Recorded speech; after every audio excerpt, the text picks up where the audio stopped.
Koot Hoomi by William Quan Judge. Published in 1884.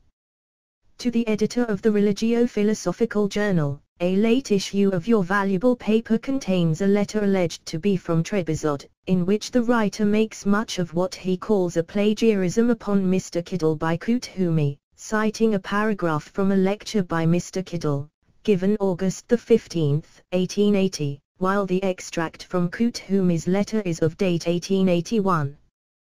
The object of your Trebizond correspondent is to show that Koot Hoomi, an adept, is not to be believed because he has stolen an idea from Kiddle and passed it off on Syed as his own.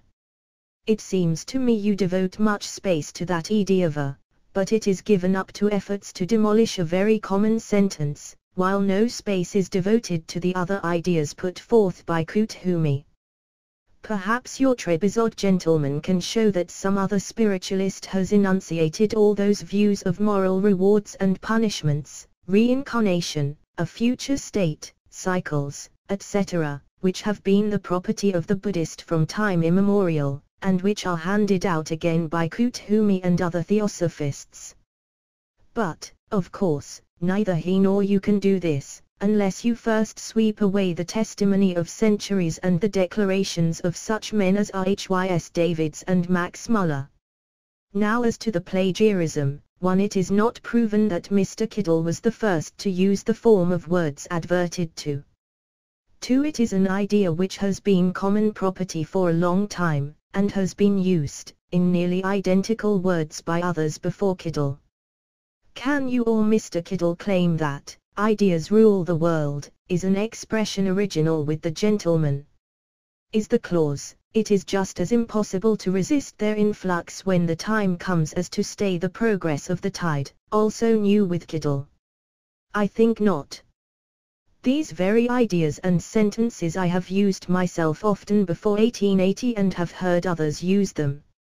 In the inaugural address before the Theosophical Society, November 17, 1875, the same ideas, inspired by Koot Hoomi, may be found.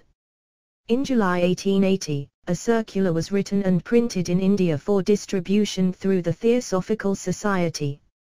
It arrived here before Mr. Kiddle's lecture was reported and contains, among other things, this: individuals count as nothing, the idea we represent is everything. Though an entire branch of the society should be obliterated, this idea, which has been set before the century, would run through its entire career and work out its legitimate results. Here is the same proposition in slightly different language, but neither author can be accused of plagiarism again. Mr. Editor, let me make the declaration that I knew of, and heard from, Koot Hoomi in New York in the beginning of 1875 to date, and have often heard the declaration contained in the Kiddle lecture repeated by Koot Hoomi orally and in writing, just 5 years before Mr. Kiddle's lecture. I have seen also in New York throughout 1875 up to 1878 phenomena performed by Koot Hoomi and other adepts, similar to those detailed by Mr. Syed. If you want an account, I will let you have it.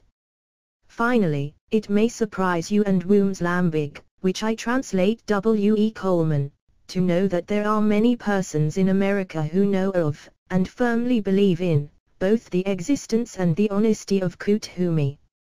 In India there are thousands who know him, and who will thank you if you will print this letter as fairly as you printed that of the gentleman from Trebizond.